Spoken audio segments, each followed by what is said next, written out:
Hello बच्चों, let's see this question. तो इस क्वेश्चन में अपन को क्या गिवन है कि जो इलेक्ट्रॉन है वो इजेक्ट हो जाएगा हाइड्रोजन एटम से अगर एक electron beam of kinetic energy 10.6 electron volt उसको हिट करे तो। और इसका रीजन दिया है कि जो डिफरेंस होता है फर्स्ट मतलब ग्राउंड स्टेट और फर्स्ट एक्साइटेशन लेवल में, वो होता है 10.2 इलेक्ट्रॉन वोल्ट। मतलब N1 और N2 में डिफरेंस होता है 10.2 इलेक्ट्रॉन वोल्ट। तो इस क्वेश्चन में जो की कॉन्सेप्ट यूज होगा वो होगा इलेक्ट्रॉन एमिशन। तो हाइड्रोजन एटम में एनर्जी लेवल्स कैसे होते हैं? ये n इक्वल टू 1 हो गया, ये n इक्वल टू 2 हो गया, ये n इक्वल टू 3 हो गया। तो जो n इक्वल टू 1 होता है उसकी एनर्जी होती है -13.6 इलेक्ट्रॉन वोल्ट। ये अपन को पता है n इक्वल टू 1 की एनर्जी होती है -13.6 electron volt. n equal to 2 की एनर्जी होती है -3.2 electron volt. Sorry, -3 electron volt, 3.2 नहीं, -3 इलेक्ट्रॉन वोल्ट। तो जो इन दोनों के बीच का डिफरेंस होता है N1 और N2 का, वो होता है 10.6 इलेक्ट्रॉन वोल्ट।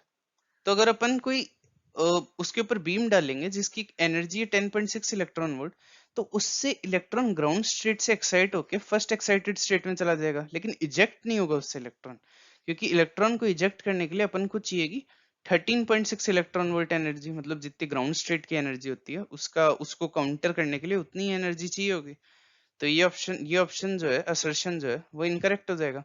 और जो रीजन दिया है कि जो डिफरेंस होगा N1 और N2 के बीच में, वो है 10.2 इलेक्ट्रॉन वोल्ट। ये भी करेक्ट है क्योंकि ये 10.2 इलेक्ट्रॉन वोल्ट ही होता है। मतलब जो 3 इलेक्ट्रॉन वोल्ट है, तो मैंने अप्रोक्स लिख दिया था। तो ये होता है -3.4 इलेक्ट्रॉन वोल्ट।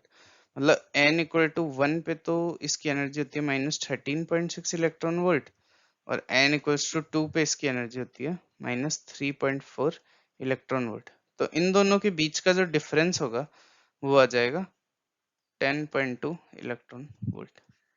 मतलब अगर अपन को 1 से 2 में जाना होगा तो अपन को इस एनर्जी का फोटोन चाहिए होगा। तो अपन को अगर 10.6 का देगा तो भी वो n इक्वल टू 2 पे ही पहुंचेगा। ये बताने के लिए मैंने लाइक उसको ये राउंड ऑफ कर दिया था। तो ये 10.2 होता है। तो जो इसने बोला कि डिफरेंस होता है N1 और N2 में, वो 10.2 होता है। ये करेक्ट है। तो अपना करेक्ट आंसर हो जाएगा डी। मतलब assertion is wrong, reason is correct. So the final answer is 4.